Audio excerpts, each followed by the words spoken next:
আফ্রিকায় আলবিনো হয়ে জন্মানো মানে মৃত্যু চিঠি নিয়ে জন্মানো।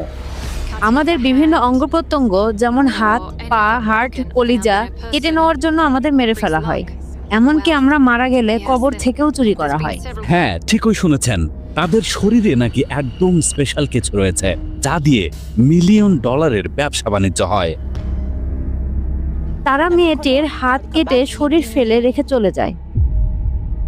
এমনকি তাদের দাঁত পর্যন্ত বিক্রি হয় চড়া দামে। তারা সূর্যের আলোতে থাকতে পারে না। সূর্য আমাদের সবচেয়ে ভয়ের কারণ। আমাদেরকে বড় সাইজের টুপি পরতে হয়, কালো সানগ্লাস পরতে হয় এবং পুরো শরীর ঢেকে রাখতে হয়। আলবিনো হয়ে জন্মানো এক ধরনের বড় অভিশাপ এবং দুর্ভাগ্য বটে।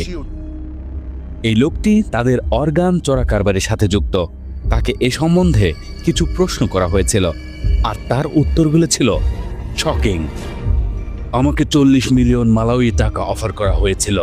কেন এই আলবিনো মানুষেরা এমন হয়ে জন্মায়? কেন তাদের অঙ্গ প্রত্যঙ্গ চুরি করা হয়? তাদের জীবন নিয়ে তারা কেমন আছে? এসবের উত্তর জানতে আমরা ছুটে চলব আজকের পুরো ভিডিও জুড়ে।